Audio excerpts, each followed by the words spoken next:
So today I'm going to take a step a little bit out of my norm. As of late, I've been doing videos about me rebuilding my credit past and my credit history and trying to move forward with credit. I got a question the other day from someone about the Quicksilver One card that I picked up from Capital One as my first card in rebuilding my credit, and they wanted to know why I picked the Quicksilver One.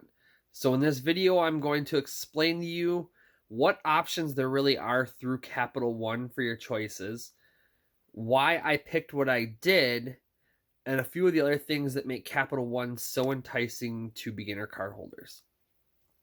So first and foremost, the thing that probably makes Capital One the most enticing to beginner card holders is that lower credit score needed in order to get a card without having to pay a deposit down to have a secured card. You can go out and get a secured card through a lot of companies typically, but Capital One seems to have a lower threshold of credit needed, but they seem to be a half a step above like your Merrick Banks, your Indigo Platinums, and your Credit One Platinums, your Capital One knockoff Platinum. Um, so a lot of people choose Capital One to start with. Now, there is an opportunity cost with choosing Capital One's cards as opposed to trying to hold out at a trade line and get an even better card than a Capital One to start. And I'm going to go through those as to why you can kind of pick and choose how you can set it up for yourself to make it the best for you. Now, I do have a little cheat sheet on some of the info I need to know. So I'm going to just make it easier. Part of the reason why people don't like Capital One is they're notorious for low limits to start, a pain to get a credit line increase, and even when you do get credit line increases, when you start maxing them out, they still have what are notoriously low limits compared to a lot of cards. And people don't like this because Capital Ones don't help your utilization. If you use the card, you're going to utilize a lot of it. If you have a $300 limit or a $500 limit, it's very easy to utilize half, three quarters, even 100% of your utilization on your card. If you're not very careful of when your cycle end date is, it's very easy to get caught with a very high utilization on one card, and people don't like that. It's one of the trade-offs with having a lower credit limit to start. They're also notorious for, like I was kind of saying, not allowing upgrades is kind of their big thing. You can get a platinum card and it's very challenging to upgrade that. I started out my credit history with a Capital One Platinum, and I don't know if you guys remember, but they used to have kind of fancy looking cards with some fun designs on them. And I had the like purplish blue colored lightning bolt card. And that was my very first card. I got that when I was 17. My parents actually had to co-sign for it. And about 6 months after I got it, I had to cancel it because I wanted my own card, not one that my parents had to be a co-signer on. I moved up and I carried on with Capital One for a while. I actually had that Capital One card up to the point where I had a $1,000 limit on it. It is possible to get somewhat higher limits on Capital One Platinum cards.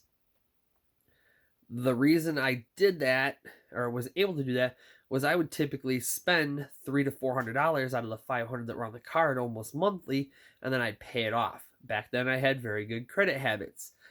I kind of broke down in the middle, and now I'm getting hopefully back to my old ways, which is why I'm doing this video, why I've been doing this series.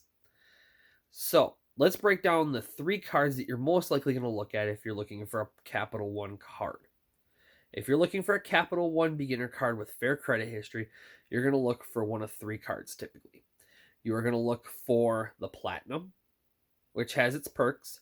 You're going to look for the Quicksilver One, or if you're a student and you're trying to work it out, you're going to look for the Journey. Now, I do know a few people that have had the Journey that weren't students back before the Journey became a student card. So That's a very rare case, but it is a student card. Um, Perks to each, things that you need to know. Right off the bat, all three of them, 26.99% variable interest rate. They have the auto credit line increase reviews. They offer credit wise, which any of your Capital One accounts offer credit wise. Your normal run of the mill 0% fraud liability. And then from there, this is where they start to differentiate between one and the next and the next, and how you can choose which one is best for you. And I will explain how to pick the card that is best for you. First of all, the Platinum, 0 annual fee, 0 rewards. Now, if you are looking for that, most likely you're not looking to spend a lot of money in your cards. So I'm going to throw out one suggestion. Do spend some money on it and pay it off. Keep the utilization low. I will try, if I can remember, to put a link down below to Screaming Lincoln, or Screaming Lincolns. They have a financial video on how to use like $1 Amazon charges to keep your account active, keep a payment history going, and how to help maximize your credit score. If you're going to keep this low, that's fine. The big trick is going to be to put some usage on it every single month to help it benefit your score as much as possible. The Quicksilver One, this is a $39 annual fee card. Now, people compare the Quicksilver to the Platinum, and they're like, how can you compare the two? I mean, the Quicksilver is amazing.